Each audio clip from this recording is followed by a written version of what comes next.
我喺澳門嘅參展作品咧，《給路人的一朵小花》咧，其實係喺香港開始做先㗎。有一次咧，好偶然嘅，即係伸隻手落個袋嗰度，攞下啲銀幣咁樣咧，5個1蚊咁攞下，呢個形狀咧好似朵花。咁自此之後咧，呢個有個 idea 就喺我本筆記簿嗰度啦。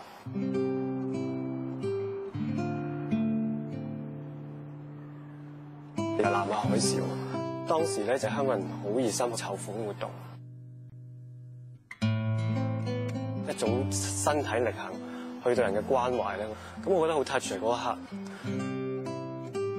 咁於是我就想起呢件作品，唱咗500蚊1蚊銀。我揾咗喺香港最窮嘅地方，5個1蚊銀咧就排喺地下度，好似一個花嘅形狀咁喺度。然之後咧，我畫低支框，跟住咧寫埋日期，咁我就走咗去啦。翻返轉頭去睇翻嗰件作品，睇下啲花會俾人攞到，有攞到我就會影咗張相啊。我係想講，其實我哋去俾錢人啊，我如果遞5蚊銀俾你嘅時候咧，你會覺得好難受，好似俾錢乞兒啊咁樣嘅感覺。但如果你執起嗰5個1蚊銀嘅時候咧，個動作就係好似攞咗一支花咁樣。除咗得到5蚊價值之外咧，又得到多一樣嘅嘢，就係咧一種好似人哋俾一支花嚟嗰種關懷啊。我係好想通過呢件作品出一種關懷出嚟。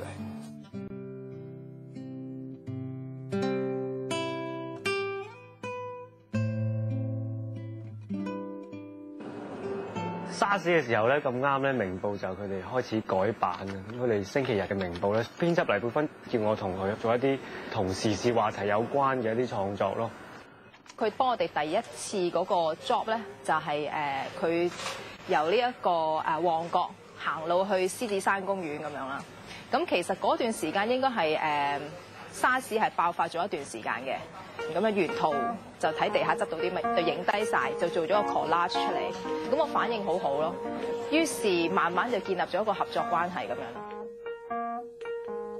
每一次收貨咧，都當自己一個讀者咁樣咧。每一次都有個觸動喺度嘅，係好容易令到你有一個共鳴。有一次就係你記得長毛佢選咗做立法會議員咧，宣唔宣誓咪拗咗一大餐嘅。佢自己將嗰個誓詞咧用毛筆寫咗喺生菜度，即係相咧就係影住佢喺度慢慢嚼咁樣喺度食嗰個生菜。咁你睇嘅時候你就會好覺得即係啲人話宣誓當食生菜，原來其實唔係咁容易嘅喎。佢咁樣做都幾無聊嘅睇，但係好多人睇到啲作品都會笑咯嚇。其實我諗無聊可能係一種你唔係好識去欣賞呢種幽默啊，所以覺得無聊。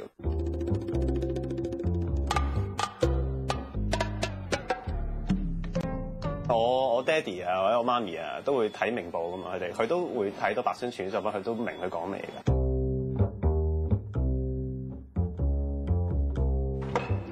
我其實喺呢3、4年間咧，有成20幾個 studio 搬咗入嚟嘅。咁裏邊有大部分人咧，其實係中大嗰邊過嚟嘅。咁好似615工作室咁樣樣咧，其實我哋都係中大嗰邊畢咗業之後咧，先搬入嚟呢度嘅，之間好多交流。近排同阿關尚志一齊參加咗個展覽，叫做亞洲動力啊。咁個展覽有成10個咧嚟自亞洲唔同地區嘅藝術家㗎，都幾得意。個展覽裏邊見到咧，香港嘅藝術家咧嗰啲作品都係傾向比較生活性嘅題材嘅。615工作室咧，3個成員咧個別做唔同嘅嘢啦，好似李天倫咧，佢會比較集中做一啲咧立體嘅嘢㗎。我自己每日對住電腦嘅時間仲比對住真實世界仲要多咁所以自己就將呢一樣嘢反映翻落去自己嘅作品度咯，就係用咗電腦入面嘅像素嘅格仔去重組翻自己見到嘅影像或者身邊實物嘅物件。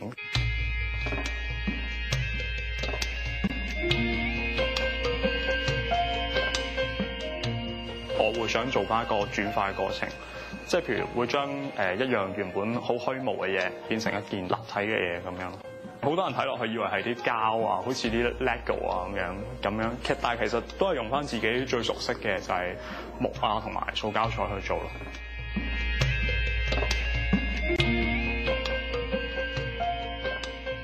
我哋做創作不停喺度諗緊講一啲嘢咁樣，其實都未必一定係講一啲嘢，而係諗緊點樣講嘢，譬如我做嗰個最後晚餐啦咁樣啊，咁喺個最後晚餐裏面咧，我又用咗達文西一幅畫啦，我就將佢分開咗做一格格，每一格有啲乜嘢，咁我就全部自己做翻晒所有嘅物件出嚟。做完之後咧，就逐格逐格影啦。影完之後咧，就攞去1小時沖晒嗰啲，曬翻張相出嚟。咁然之後就將嗰張相好似砌圖咁樣砌翻完整一幅畫出嚟咁樣。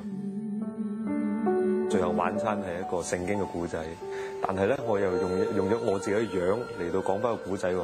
作為一個亞洲人嘅面孔去扮翻一幅歐洲嘅畫，咁變咗咧嗰個意義咧，又可以有幾個唔同嘅層面啦。全部都係用白雙全做題材，有啲嚟大。好有幽默感啊！白雙全最可惜佢唔夠靚仔咯，我覺得佢。將 artist 即係純藝術裏邊，好少有一個咁容易俾人哋去接觸到咁樣。咁有嘅時候，咁大家都會好落力咁樣去即係推介佢俾人，因為呢個係好嘢嚟嘛。咁如果佢更加靚仔咁樣，可以推得更加遠。咁其實我覺得佢作品係真係好好嘅，咁我哋都睇得開心㗎咁。